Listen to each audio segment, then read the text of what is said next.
So how do you know which shoe to choose when you go shoe shopping? So I'm going to use my well-loved sneaker as an example. So there's a couple of things I look for when I go shoe shopping, and by no means is this a perfect shoe. It is the best shoe I could find after weeks of searching. So the first thing I look for in a shoe is whether it has some bendability in it. Your shoe needs to have this so that your foot can go through its normal range of motion. What you will commonly find, particularly with sneakers, is that when you try and bend the shoe, you can barely bend the tip of the shoe. And if the shoe base is that rigid, there's no chance that your foot is going to be able to have normal push-off and normal motion when you're walking.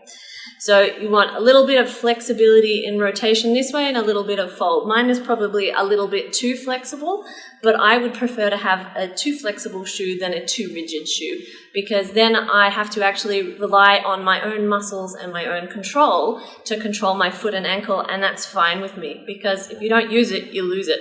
And if you've got a shoe that's really too rigid, you're going to end up with just an enormous amount of problems. So if you're looking at buying a sneaker and all you can do is barely bend the tip of the shoe, then it is far, far too stiff. So the second thing I look for in a shoe, after looking at whether it can bend and move to allow a normal foot movement, is how thick the base is. So in an ideal world, I don't want this to be an awful lot more narrow and this end to be a lot thicker. If this is a lot thicker, then what happens is it pushes me forward more onto the ball of my foot, and it puts more strain at the front of my foot. When you're standing on your foot with good mechanical alignment, you should have a little bit more weight on the back of your foot than the front of your foot. So if you're buying a shoe with a heel that is much thicker than at the front of the foot, then you're basically wearing a little heeled shoe all the time, and it's going to push you forward. And this can be a reason why when you wear high heels a lot, or boots, or things with like school shoes with big chunky heels, why you see people with tendons that are really prominent on their feet, people with toe problems, bunions, pain in the foot.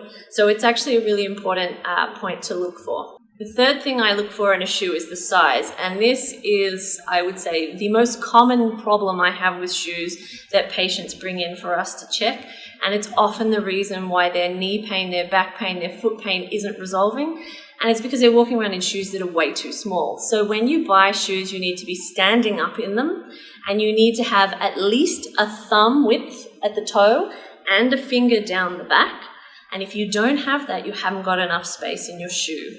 Particularly if you're a runner, you even need a tiny bit more. Now, what can happen is when you start wearing shoes that are that little bit bigger, you can feel like you're walking around in clown shoes. Your foot will get used to it, and your foot will start to appreciate having more space. These shoes are about half a size bigger than the ones I used to wear.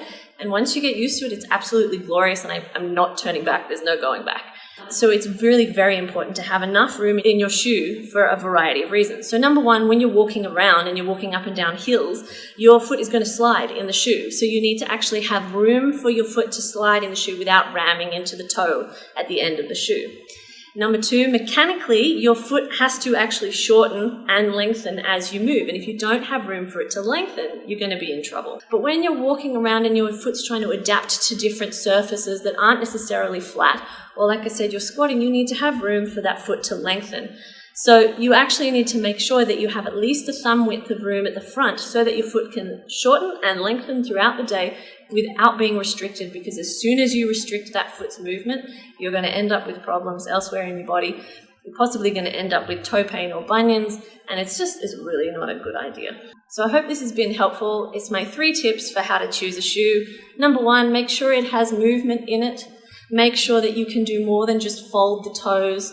Try and get as even a thickness across the sole of the shoe as possible, and try and make sure that you have the right size shoe. If you have any problems with your feet, your knees, your back, or any part of your body, or you'd like some help knowing what kind of shoes would be best for you, given what sports you enjoy, then give us a call at Sydney Advanced Physio on 9416 4410, or you can always check out our website, sydneyadvancedphysio.com.au.